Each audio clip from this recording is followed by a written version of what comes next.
உங்கள் அனைவருக்கும் என்னுடைய வணக்கத்தை தெரிவித்துக் கொள்கிறேன்.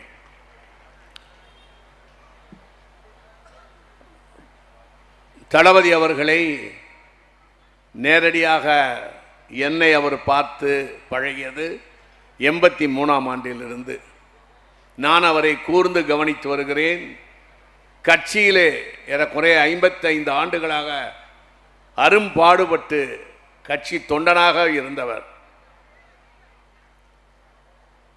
அந்த எமர்ஜென்சியிலே அவர் எவ்வளவு கஷ்டப்பட்டார் என்பதெல்லாம் எனக்கு தெரியும். இப்பொழுது முதலமைச்சராக இருக்கிறார். எந்த அளவிற்கு டெல்லி ஆட்சி அதிகாரம் நம்ம தமிழகத்திற்கு உதவி செய்வதையெல்லாம் நிறுத்தி கொண்டிருக்கிறார்கள். அதைத்தான் தந்தை பெரியார் அவர்கள் சொன்னார்கள். இந்தியாவின் வரலாறு என்பது ஆரிய திராவிட போராட்டம் தாண்டா வரலாறு. இந்திய வரலாறு என்பது ஆரிய திராவிட போராட்டம் தான், அதான் வரலாறு. ஆனால் காரல் மார்க்ஸ் என்ன சொன்னார் என்றால், இந்திய வரலாறு என்பது இந்தியா யார் யாரிடம் அடிமைப்பட்டு கிடந்தது என்பதுதான் அதனுடைய வரலாறு. அவர் சொன்னதற்கும் தந்தை பெரியார் சொன்னதற்கும் சிறிய அளவில் தான் வேறுபாடு உண்டு. உண்மையிலேயே மத்தியில் ஆட்சி செய்பவர்களுக்கு கடவுள் பக்தி என்று ஒன்று இருந்திருந்தால் இருக்கிறதா என்பது எனக்கு சந்தேகம். ஒரு ஆத்மா இன்னொரு ஆத்மாவை பற்றி தவறுதலாக பேசினாலே அந்த ஆன்மாவுக்கு தெரியும். இங்கே பேசுகின்ற பேச்சை ஒளிபெருக்கியில் கொண்டு போய் முதலமைச்சருக்கு காட்டினால்தான் அவருக்கு தெரியும் நான் என்ன பேசினேன், மேடையில் அமர்ந்திருக்கிறவர்கள் என்ன பேசினார்கள் என்று. ஆனால் இங்கு பேசிக் கொண்டிருக்கும் பொழுதே முதலமைச்சருடைய ஆன்மாவிற்கு அது தெரிந்து கொண்டே இருக்கும். இதுதான் ஆன்மீகத்தினுடைய உண்மை. இந்தியாவிலே 1,00,000 ஆண்டுகளுக்கு முன்பாக மனிதர்கள் வந்து குடியேறினார்கள். அதுக்கு முன்ன இந்த இந்தியா வெற்றிடம், மிருகங்கள் இருந்த இடம். 1,00,000 ஆண்டுகளுக்கு முன்பாகத்தான் மனிதன் வந்தான். அதிலே மூத்த குடிமக்கள் தான் நம் தென்னகத்திலே வாழுகின்றவர்கள், குறிப்பாக தமிழர்கள். இது மத்தியிலே ஆட்சி செய்பவர்களுக்கு நன்றாக தெரியும். மாற்றாந்தாய் கொடுமை என்று சொல்லுவார் பேரறிஞர் அண்ணா அவர்கள். வடக்கு வாழ்கிறது, தெற்கு தேய்கிறது என்று சொல்லுவார். ஆனால் நாம் இன்னும் வளர்ந்து கொண்டுதான் இருக்கிறோம். அவர்கள் என்ன மாற்றாந்தாய் கொடுமை செய்தாலும் தமிழகம் வளர்ந்து கொண்டிருக்கும். காரணம், இங்கு திராவிட மாடல் ஆட்சி நடக்கிறது. ஒரு 5-6 மாநிலங்களுக்கு நான் சென்று வந்தேன். அப்பொழுதுதான் தெரிந்தது தமிழகம் எந்த அளவிற்கு வளர்ந்திருக்கிறது என்று. டாக்டர் கலைஞர் அவர்களுடைய திட்டங்களை அவர் என்ன செய்தார் என்பதையெல்லாம் எடுத்து படித்து பார்த்தேன். எப்படியும் ஒரு 6 மாத காலமாகும் அவைகளெல்லாம் நான் படித்து முடிப்பதற்கு என்பதை நான் உணர்ந்தேன். அதே போல்தான் 2ஆம் கலைஞர் தளபதி அவர்கள் அப்பா நடந்து சென்ற பாதையிலே அடி ஒற்றி நடக்கிறார். எந்த நேரமும் சிந்தனை தமிழகம் முன்னுக்கு வர வேண்டும் என்று. இந்த பாலியல் கொடுமையை பற்றியெல்லாம் சட்டம் இயற்றினார். பெண்களுக்கு செய்த எல்லா திட்டங்களும் உங்களுக்கு தெரியும். அப்படிப்பட்ட மிக அருமையான ஒரு ஆட்சியை நடத்தி கொண்டிருக்கிறார். இதை வீழ்த்தி விடுவோம், இதை சாய்த்து விடுவோம் என்றெல்லாம் சிறுபிள்ளைத்தனமாக பேசிக்கொண்டிருக்கிறார்கள். மேடையிலும் சரி, தனிப்பட்ட முறையிலும் சரி. நம் முதல்ல தமிழகத்தை எப்படி கவனிக்க வேண்டும் என்பதை உண்மையான ஆன்மீகத்தை அவர்கள் விரும்பினால் கவனிப்பார்கள். அதைத்தான் முரசொலி மாறன் அவர்கள் ஏன் வேண்டும் இன்ப திராவிடம் என்ற புத்தகத்திலே மிக சிறப்பாக ஒன்றை குறிப்பிட்டார். ஐரோப்பா என்பது ஒரு கோதுமை மூட்டையை சிறு சிறு மூட்டைகளாக, அதாவது கோதுமையை சிறு சிறு மூட்டைகளாக கட்டி ஒரு கோணிப்பைக்குள் வட்டு கட்டினால் அதுதான் ஐரோப்பா. கோதுமைகளை சிறு சிறு மூட்டைகளாக கட்டி ஒரு மூட்டைக்குள் கட்டினால் அதுதான் ஐரோப்பா. பல்வேறு தானியங்களை சிறு சிறு மூட்டைகளாக கட்டி கோணிப்பைக்குள் கட்டினால் அதுதான் இந்தியா என்று சொன்னார். வேற்றுமையில் ஒற்றுமை. இந்தியா என்பது ஒரு நாடு அல்ல, இந்தியா என்பது ஒரு உபகண்டம். இது நான் சொல்லவில்லை, கவிஞராக வாழ்ந்த டாகூர் அவர்கள் எடுத்து சொன்னார்கள். இந்தியா என்பது ஒரு உபகண்டம். அதைத்தான் ராபர்ட் கிளைவ் சொன்னான், இந்தியா என்பது ஒரு கிழிந்த கோணிப்பை, அதை நாங்கள் தான் தைத்து அதற்குள் இந்தியர்களை கட்டி போட்டோம். சிலர் தானாக வந்து உள்ளே புகுந்து கொண்டார்கள். முகமது பின் காசிம் 700 சில்லறையில இங்கு படையெடுத்து வரும் பொழுது ராஜா தாகிர் என்பவன் எதிர்த்தான் முகமது பின் காசிம். 18 வயசு தான் இருக்கும். முகமது பின் காசிமை எதிர்த்தது ராஜா தாகிர், பிராமண சமூகத்தை சேர்ந்தவன். அன்றைக்கு எல்லோரும் சேர்ந்து அடித்திருந்தால் அன்றே யாரும் உள்ளே நுழைந்திருக்க முடியாது இந்தியாவுக்குள்ள. இந்தியா என்பது ஒற்றுமை இல்லாத ஒரு நாடு. நான் இந்தியன் என்பதிலே பெருமை கொள்கிறேன். அதைவிட அதிகமாக தமிழன் என்ற முறையிலே அதிக பெருமை கொள்கிறேன். இந்த நாட்டு பற்றும் மொழி பற்றும் இனப்பற்றும் 1960க்கு பிறகு பிறந்தவர்களுக்கு கிடையாது என்று நான் சொல்லவில்லை. ஆல்வின் டாப்லர் என்ற ஒரு பெரிய ஆராய்ச்சியாளன் சொல்லுகிறான். Future shock, third wave, power shift போன்ற 3 புத்தகங்களை எழுதியவன். அவன் சொல்லுகிறான், 60 ஆண்டுகளுக்கு பிறகு எப்படியோ ஒரு சில பேர் அல்டூரிசம் என்று சொல்லக்கூடிய இரத்தத்தில் இருக்கக்கூடிய அந்த ஜீன் அது வந்தவர்கள் தான் இருப்பார்கள். அப்படி பிறந்தவர் தான் நம்முடைய தளபதி அவர்கள். பண்பாடு உள்ளவர்கள். இவர் அமைச்சராக வருவதற்கும் மேயராக வருவதற்கும் முன்பாக நான் எப்படி அவரை பார்த்தேனோ, எப்படி பழகினேனோ அதை போலதான் அவர் இன்றும் நடந்து கொண்டிருக்கிறார். அதுதான் எனக்கு வியப்பாக இருக்கிறது. ஏன்னா பதவி வந்துவிட்ட உடனே, பணம் வந்துவிட்ட உடனே, புகழ் வந்துவிட்ட உடனே, சமூக அங்கீகாரம் வந்துவிட்ட உடனே செல்களுடைய மெமரியில போய் பதிஞ்சு தலகால் புரியாது. இங்க பெரிபரல் இமேஜே தெரியாது, பக்கத்தில் யார் வருகிறார்கள் என்று தெரியாது. அப்படியெல்லாம் இல்லாமல் இன்றைக்கும் நான் பார்க்கும் பொழுது எங்கு பார்த்தாலும் என்னை தனிப்பட்ட முறையிலே கூப்பிட்டு பேசக்கூடிய அளவிற்கு பண்பாடு உள்ளவர்கள். எப்பொழுதுமே தமிழகம் முன்னுக்கு வர வேண்டும், முன்னுதாரணமாக இருக்க வேண்டும் என்று நினைப்பவர் தளபதி அவர்கள். இந்த ஹிந்தியை பற்றி சொல்லிக் கொள்கிறேன்.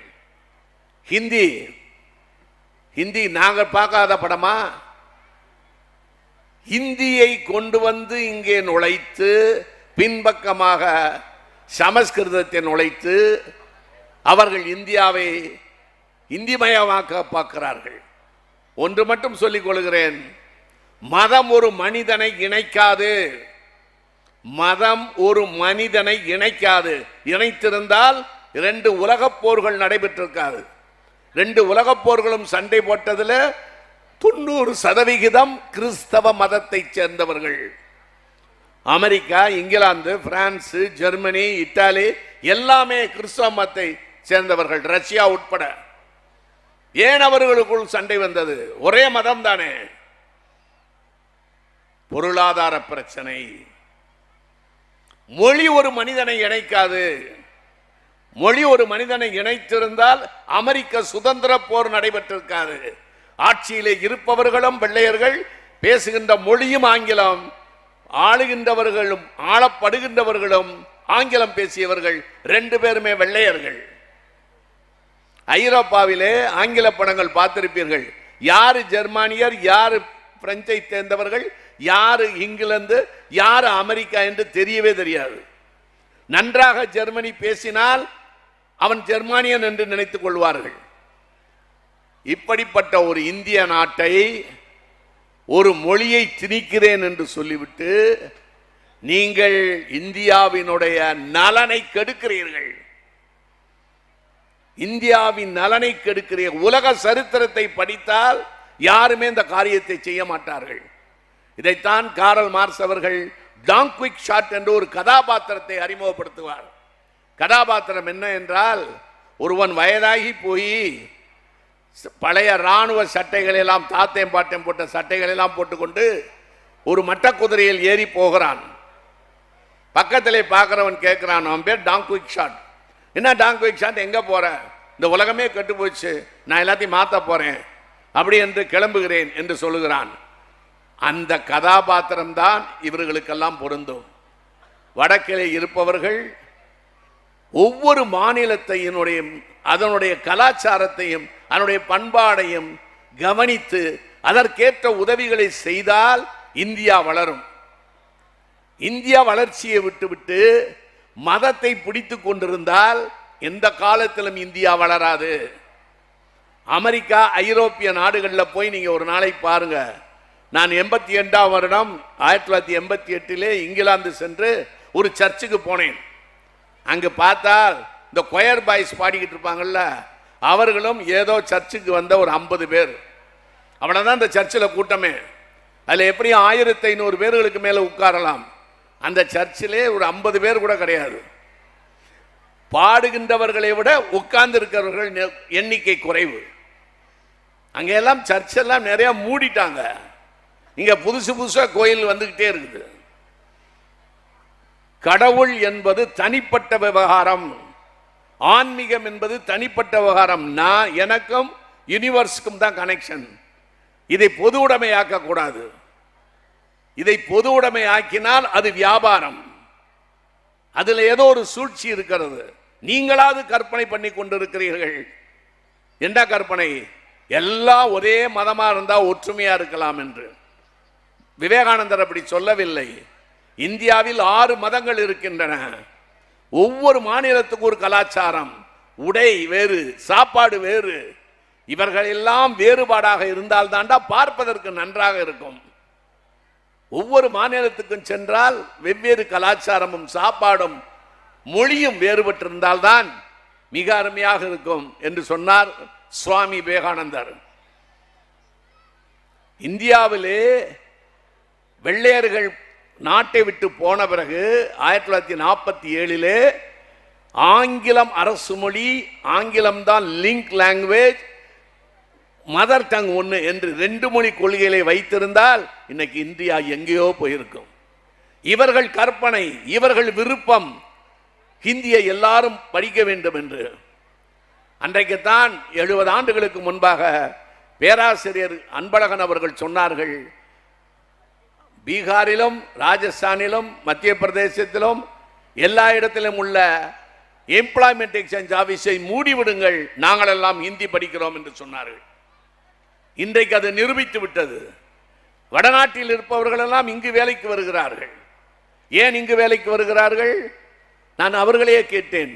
நான் கூட ஒரு 10-15 ஆண்டுகளாக என் வீட்டில் வேலை செய்பவன் தமிழனாகத்தான் இருக்க வேண்டும் என்று நினைத்தேன். ஆனால் இப்பொழுது நானே வீட்டில் 2-3 வேலைக்காரர்களை வடநாட்டுக்காரர்களை வைத்திருக்கிறேன். எனக்கு சரியாக 5:30 மணிக்கு வந்து அவன் கதவை தட்டுறான், நான் தூங்கினா கூட. அவன் கடுமையாக உழைக்கிறான், ஒரு சப்பாத்தி எடுத்துட்டு வந்து உழைக்கிறான். நம்ம உழைக்கிறதே இல்லை.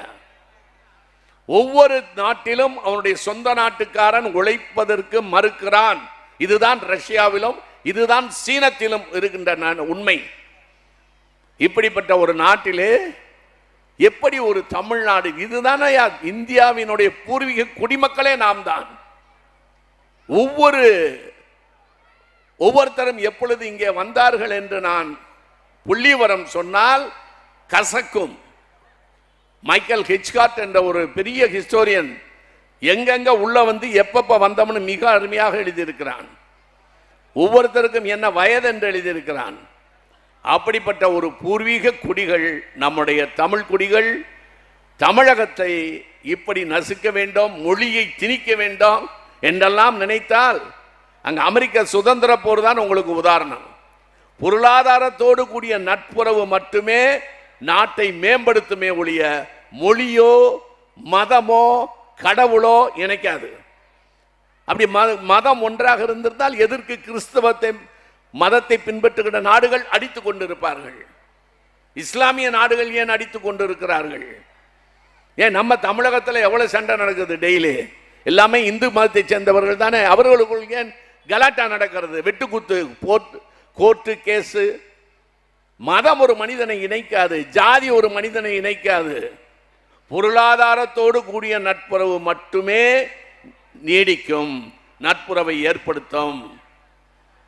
எனவே இப்படிப்பட்ட ஒரு உண்மையை உணராமல் அவர்களுக்கு தெரியுதா தெரியலையா என்று வர தெரியவில்லை. பஞ்சாபில் நடந்த அந்த விவசாய போராட்டத்தை எல்லாம் எப்படி நசுக்கினார்கள் என்று பார்க்கும் பொழுது நம்மளையெல்லாம் எப்படி நசுக்குவார்கள் என்று நமக்கு தெரியும். இருந்தாலும் நம்முடைய தளபதி அவர்கள் அதை எதிர்த்து போராடுகிறார். இந்தியாவிலே இவருடைய எண்ணங்களுக்கும் வளர்ச்சிக்கும் தமிழகத்தின் வளர்ச்சிக்கும் ஏற்றவர்களை எப்படி அவர் இழுத்து ஒரு மாநாடு போடுகிறார் என்பதையெல்லாம் நான் செய்தித்தாள்களில் படித்து வருகிறேன். இந்த பெண்களுக்கு இருக்கின்ற குற்றத்துக்கு நான் ஒவ்வொரு நாளும் வெட்கப்படுவேன். ஆணினத்தில் நான் பிறந்ததற்காக நான்லாம் ரொம்ப சுயகௌரவம் உள்ளவன். ஒரு பெண்ணிடம் பேசினால் அவள் பேசவில்லை என்றால் திரும்பி கூட பார்க்க மாட்டேன். என்ன கௌரவம் நீ இருக்க வேண்டும்? மனிதர்களை 4 விதமாக பிரித்தான் வெள்ளையன். ஒன்னு ஹியூமனிஸ்ட், நம்ம ஆரங்க நல்லகண்ணு ஐயா மாதிரி, லால் பகதூர் சாஸ்திரி மாதிரி. மிச்சவர்கள் அடுத்தது ஹியூமன், நல்ல நாகரிகம் பண்பாடு உள்ளவன், மரியாதையானவன், நாணயமானவன், நேர்மையானவன், ஒழுக்கமானவன், எல்லாம் ஹியூமன். அடுத்தது சப் ஹியூமன், விலங்கு சமமானவன், மனிதர்களுக்கு கீழே சப் ஹியூமன். அடுத்தது இன்ஹியூமன். இன்ஹியூமன் தான் இந்த பெண்களை ரேப் பண்றவன்லாம். நம்ம வீட்டிலையும் பெண்கள் இருக்கிறார்கள், சகோதரிகள் இருக்கிறார்கள். ஆக ஒரு ஆண் இனத்திற்கு கேவலத்தை உண்டு பண்ணக்கூடிய அளவிற்கு செய்கின்ற அவர்களுக்கு தக்க தண்டனையும் சட்டப்படி செய்ய வேண்டும் என்று தளபதி அவர்கள் எடுத்த அந்த முயற்சிகளை பாராட்ட வேண்டும். இன்னொன்று சொல்லுகிறேன், மத்திய அரசு மிக அழகாக ஒன்று செய்து கொண்டு வருகிறார்கள். எப்படி பிரிட்டிஷ்காரன் உள்ளே வந்து ஜஹாங்கீர் பீரியட்ல நான் வியாபாரம் செய்ய வருகிறேன் என்று 6 மாத காலம் காத்திருந்தானே ரே என்பவன், அந்த ஆளை போல் உள்ளே நுழைந்து ஆட்சியவை பிடித்து இந்தியாவையே ஒரு குடை கீழ் ஆண்டானே ராபர்ட் கிளைவ், அவனை போல அவன் என்ன பண்ணான் தெரியுமா? ஒரு நாயை கொல்வதாக இருந்தாலும் சட்டப்படி குற்றம் காணாமல் கொல்ல மாட்டோம். அந்த நாய்க்கு எப்படி சட்டப்படி குற்றம்? ஒரு துப்பாக்கியில் சுடுறது. முதலில் அந்த நாய்க்கு வெறி பிடித்தது என்பதை நிரூபிக்க வேண்டும், அப்பொழுது சுட வேண்டும். அதை போல நாடாளுமன்றத்திலே சட்டங்களை இயற்றி சட்டத்தை முறைப்படி நடைமுறைப்படுத்தி அதற்கு ஆட்களை எல்லாம் அதிகமாக வைத்து தமிழகத்தில் உள்ள ஆட்களை குறைத்து அதற்கான சூழ்ச்சி வேலைகளை எல்லாம் செய்து அதை சட்டமாக்கி இவர்கள் விருப்பத்தை எல்லாம் நிறைவேற்ற பார்க்கிறார்கள். அது முடியாது. யூனிவர்ஸ் என்று ஒன்று இருக்கிறது. நீங்கள் எதை நினைத்து கொண்டு செய்கிறீர்களோ அதற்கு நேர் மாறாக ரிசல்ட் வரும், முடிவு வரும் என்பதை நான் சொல்லிக்கொள்ள கடமைப்பட்டிருக்கிறேன். என்ன நினைத்தாலும் முடியாது. உதாரணம், ஹிட்லர் யூதர்களை அழிக்க வேண்டும் என்று 65 லட்சம் யூதர்களை கொண்டு குவித்தான். 1,25,00,000 பேர்களை ஐரோப்பியர்களை மொத்தமாக சேர்த்தால் 1,25,00,000 பேர். ரஷ்யர்கள் மட்டும் 2 கோடி பேர் இறந்தார்கள். ஹிட்லரால் ஒழிக்க முடியாததை இவர்கள் ஒழிக்க முடியும் என்று நினைத்தால் அதான் டாங்குவிக் ஷாட். டாங்குவிக் ஷாட்ங்கிற கதாபாத்திரம் எங்கேயோ நடக்க. நம்ம சுதந்திரம் வாங்கிறதுக்கு ஹிட்லர் பண்ணது அட்டூழியத்துக்கும் சம்பந்தமே இல்லை. ஆனால் இங்கிலாந்தை சேர்ந்தவர்கள் 85 நாடுகளை அடிமைப்படுத்தி வைத்திருந்த இங்கிலாந்து துண்ட காணம் துணிய காணம்னு ஓடிடுச்சு. நமக்கு சுதந்திரத்தை கொடுத்துட்டு ஓடிட்டான். நாம் போராட்டம் பண்ணதெல்லாம் உண்மை. ஆனால் அதை மிஞ்சி ஹிட்லர் பண்ண அந்த அட்டூழியங்கள் தான் வெள்ளையன் விட்டுட்டு ஓட வேண்டிய நிலைமைக்கு ஆகியது. அது மட்டுமல்ல, சர்ச்சில் எல்லாம் ரஷ்ய தலைவர் ஜோசப் ஸ்டாலினிடம் போய் சரணாகதி அடைகிற அளவிற்கு சர்ச்சிலையும் ரூஸ்வெல்ட்டையும் கிளப்பி விட்டது யார் என்று கேட்டால் அடால்ஃப் ஹிட்லர். அதனால எங்கேயாவது ஒரு இடத்துல ஒரு விளைவு ஏற்படுத்தினால் இன்னொரு விளைவை ஏற்படுத்தும். எனவே இந்தியாவின் ஒற்றுமையை நாம் பாதுகாக்கிறோம். மத்தியில் உள்ளவர்கள் அதை நினைக்கவில்லை. மத்தியில் உள்ளவர்கள் நமக்கு எல்லாம் முறைப்படி கொடுக்க வேண்டியதை, நம்மிடமிருந்து வாங்க வரியை அவர்கள் முறைப்படி நமக்கு கொடுக்க வேண்டும். இந்த எஜுகேஷன்ல கை வைக்கிறது, அது வைக்கிறது, இதெல்லாம் வைத்தால் ஒரு இடத்துல அது வெடித்து கொண்டு வெளியே வரும். அப்படிப்பட்ட ஒரு ஆபத்தை உருவாக்க கூடாது மத்திய அரசு என்று கேட்டுக்கொண்டு, மிக அருமையான ஒரு அமைச்சர்கள் ராஜேந்திரன் அவர்களும் மாசு அவர்களும், நான் ராஜேந்திரன் சார் அவர்களை சுற்றுலாவில் அதில் பேசும்பொழுது சொன்னேன், சில இடங்களிலெல்லாம் இந்த சுற்றுலா வளர்ச்சி செய்யலாமே என்று. அடுத்த நாளே அவர் என்னை தலைமைச் செயலகத்துக்கு அழைத்தார். அங்கே நான் சென்றேன். என்ன பண்பாடு, என்ன அங்கே ஒரு புஸ்தகத்தை பார்த்தேன், நல்லா இருக்கு புஸ்தகம்னு எடுத்துகிட்டு போங்கன்ட்டார். அதில் பாதி புஸ்தகத்தை படித்து விட்டேன். டோனி ஜோசப் என்பவர் இந்தியாவில் எப்படி முதல் குடிமக்கள் எப்படி ஏறினார்கள் என்று இந்த புத்தகத்தை பாதி படித்து விட்டேன். அதே மாதிரி தான் மாசு சாரும் உடலை மிக அருமையாக வைத்திருக்கிறார். என்ன வாக்கிங், அவர் மாதிரி என்னால் வாக்கிங்லாம் போக முடியாது, மாரத்தான்லாம் போகிறாரு, என்னை விட வயதில் குறைவாக இருந்தாலும். ஆனால் உடலை எப்படி பாதுகாத்து கொள்ள வேண்டும் என்றும், தளபதிக்கு எப்படி உறுதுணையாக இருக்க வேண்டும், எப்படி ஜூலியஸ் சீசருக்கு மார்க் ஆண்டனி இருந்தானோ அதை போல மார்க் ஆண்டனியை போல ஒரு 10-12 பேர் ஜூலியஸ் சீசருக்கு பக்கத்தில் இருந்தார்கள். அவர்களைப் போல் கண் துஞ்சாங்கமல் தளபதிக்கு உறுதுணையாக இருக்கிறார்கள். அதை போல்தான் அவருடைய இளைய தளபதி நம்ம இவர் உதயநிதி அவர்களும் வந்து கொண்டிருக்கிறார். அப்பாவின் வேலைகளை செய்து கொண்டு வந்து கொண்டிருக்கிறார். இவைகளை திராவிட மாடல் ஆட்சியை தமிழகத்திலே நீடித்து நிற்கும். எனக்கும் திமுகவுக்கு ஒரே வயசு, அதோடைய 100வது ஆண்டு விழாவையும் நான் பார்ப்பேன், நான் பேசுவேன் என்ற நம்பிக்கையையும் இங்கே சொல்லிவிட்டு, அருமையான முதலமைச்சர் கிடைத்தார். 72 இல்லை, அவர் கலைஞரை விட ஒரு வருடம் 2 வருடம் கூட இருப்பார், அதிக ஆண்டுகள் வாழுவார், அவரை விட சாதனை படைப்பார். ஏனென்று கேட்டால், துப்பாக்கிக்கு பிறந்ததான் பீரங்கி, துப்பாக்கி தான் முதல்ல பிறந்துச்சு, அப்புறம் தான் பீரங்கி பிறந்தது. எனவே அப்பாவை மிஞ்சினவ மகனாக இருப்பார், வாழுவார், எதிர்காலத்தில் சாதிப்பார் என்று கேட்டுக்கொண்டு அமர்கிறேன். நன்றி, வணக்கம். அன்பின்